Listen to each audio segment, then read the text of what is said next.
Hello everybody, my name is Steven Greitzer. I am a scalp micropigmentation expert, artist, trainer, and innovator.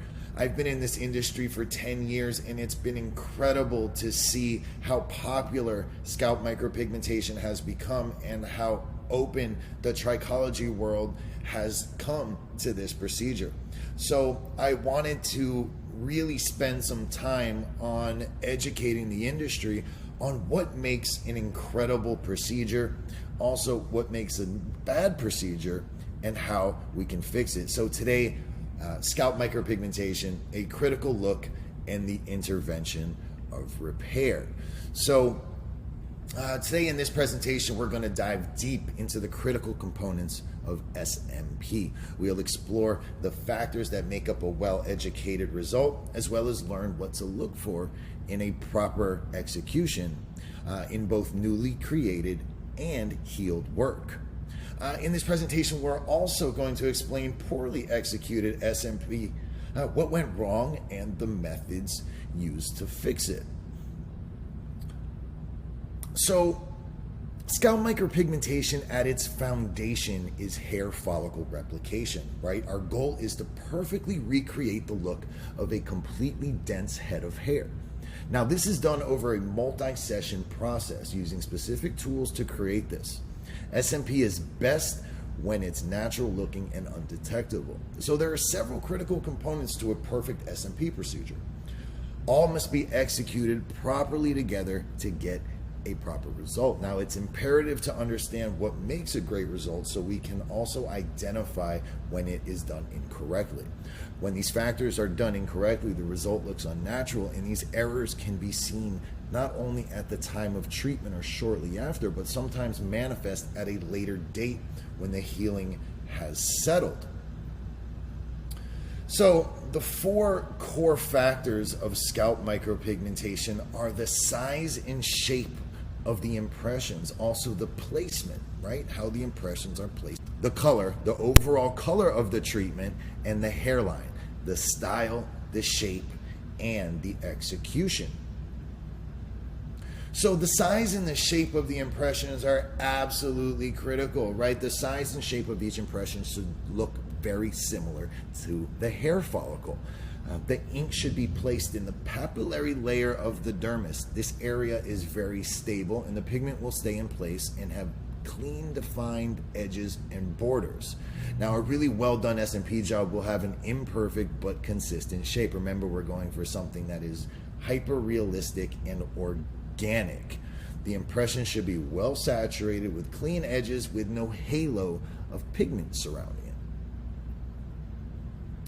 The placement of the impressions are also super critical, right? Each impression should have a natural organic placement. Typically, we find the most dense area of the remaining hair, usually in the temporal occipital areas, and use this as a guide to match. In some cases, the density is slightly increased to give a more dense effect.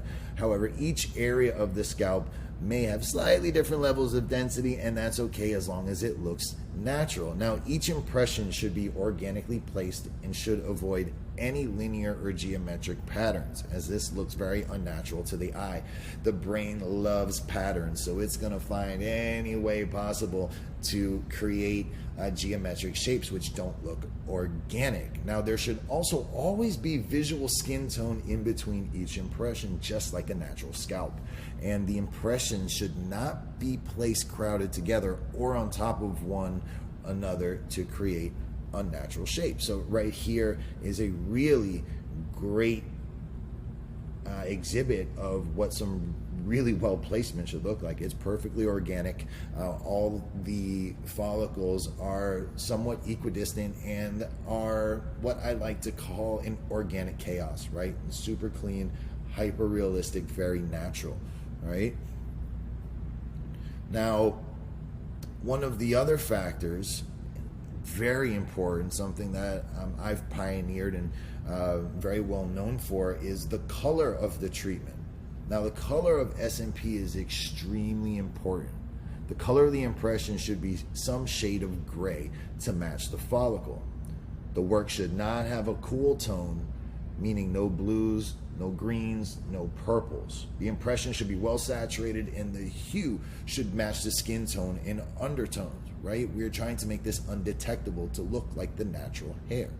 So it's important that this looks great upon completion and that the artist has chosen pigments properly so that the work heals over the years and slightly breaks down, that it remains the same color.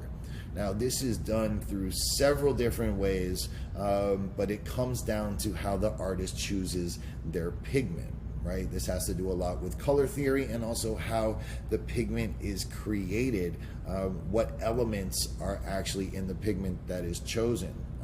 The carbon, the iron oxide, and the titanium that's in the overall component of pigments really gives us an incredible long-term heal.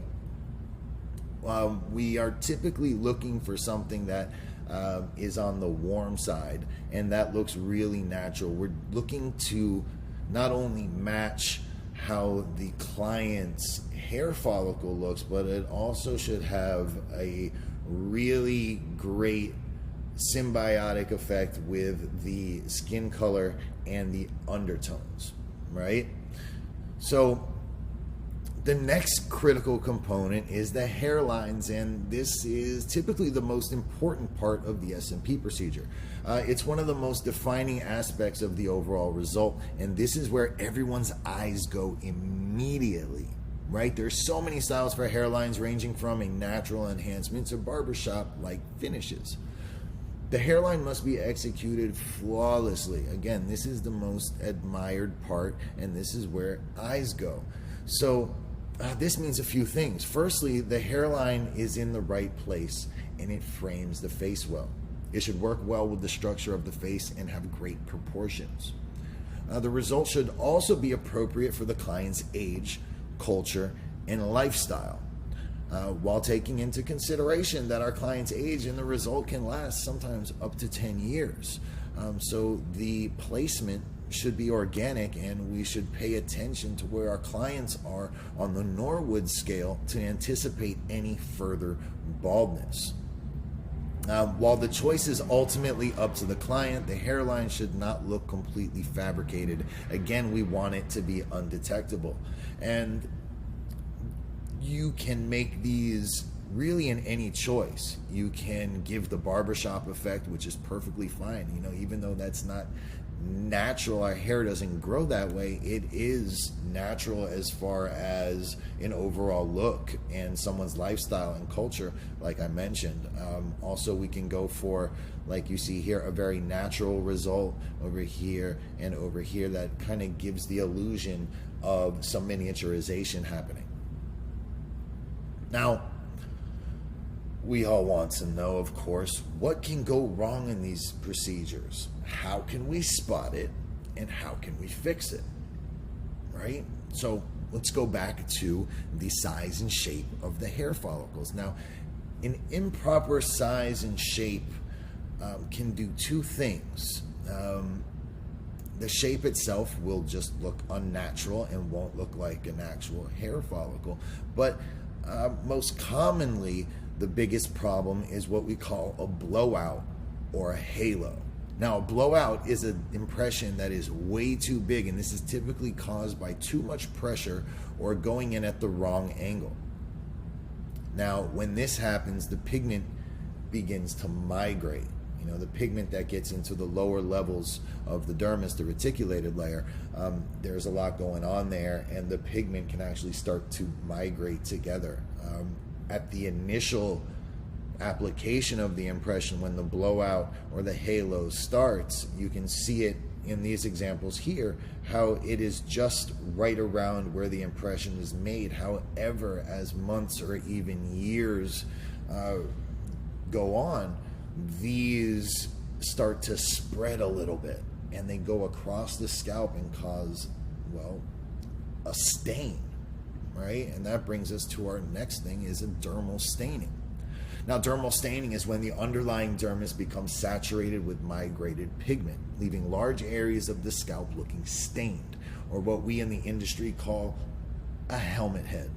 This is like one of the worst things that can happen. It is dreaded, and this is due to the repetitive impressions done with too much pressure and or at the wrong angles.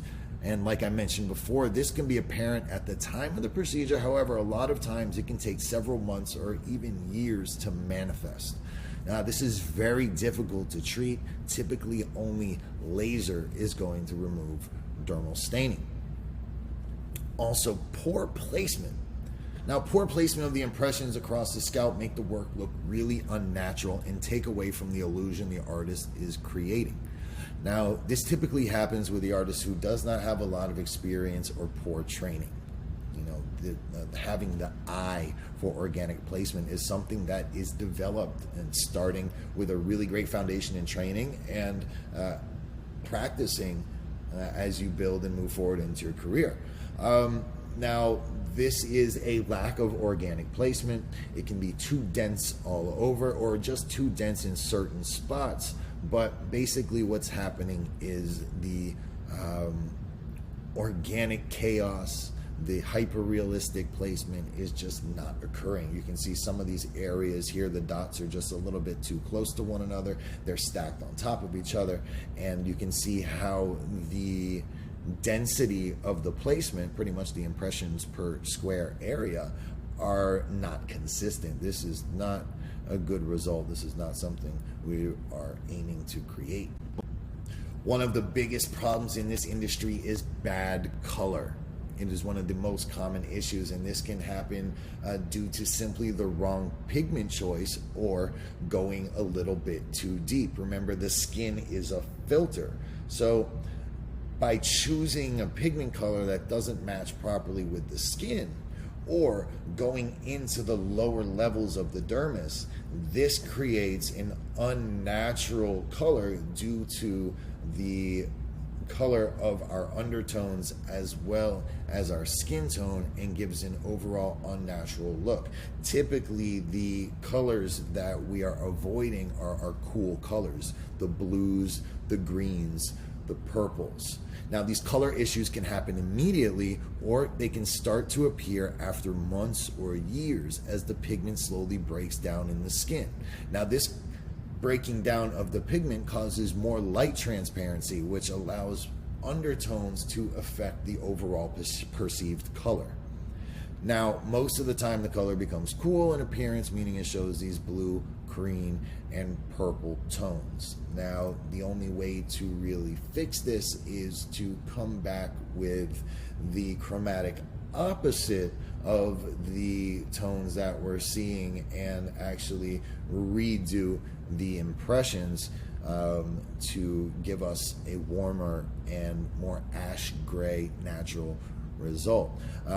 And bad hairlines, right? We talked about earlier how hairlines are the most important aspect of the overall result because it's where the eyes go directly to, right?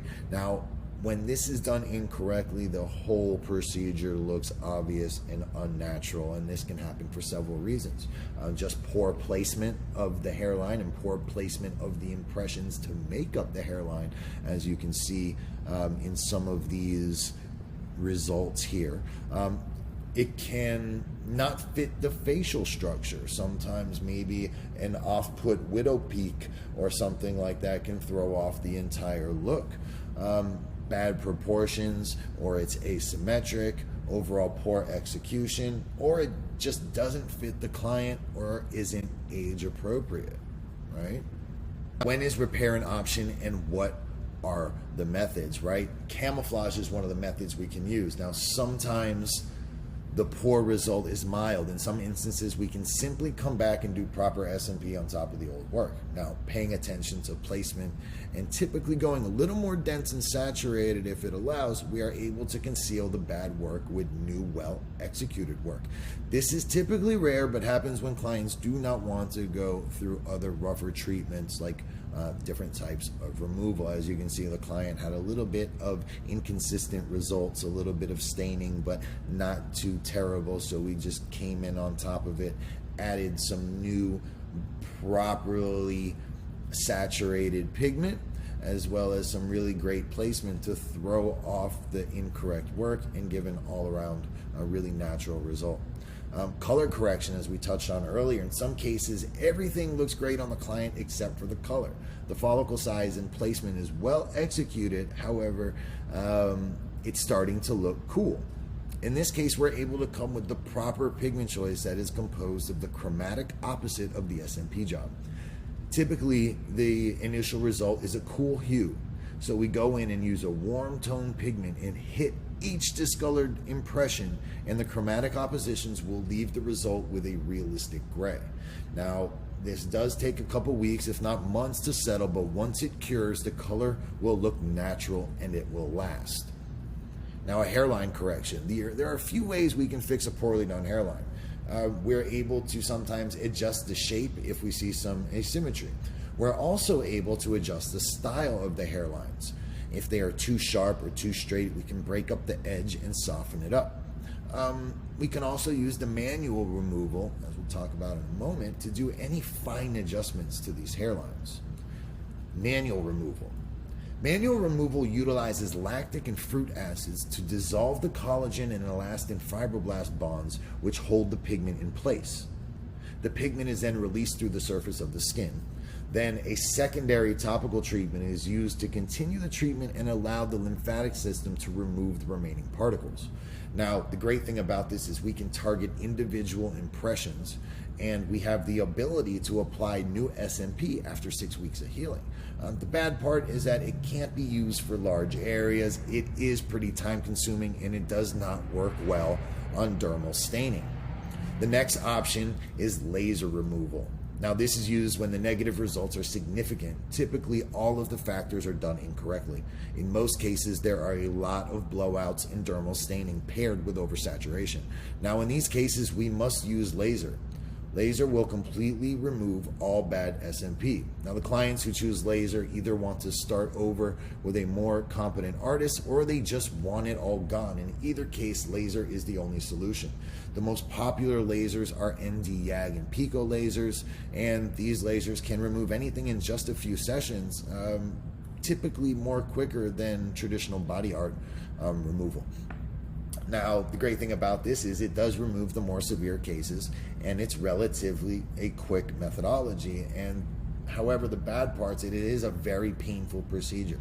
We can't remove single impressions. Typically, dime to quarter size areas are targeting during each pulse. And we can't apply new SMP for a minimum of 6 months. The body is in overdrive, and when we add new pigment to the scalp, the lymphatic system is still going to go after it, and it will break apart our newly executed SMP. So we can't go back in for at least 6 months, and it can possibly cause some residual hair loss. You know, the wavelengths used for tattoo removal are not too far off from hair removal. I hope you really took a lot from this presentation. As SMP grows and more practices take this under their roof, it is super important that we know what an incredible result is.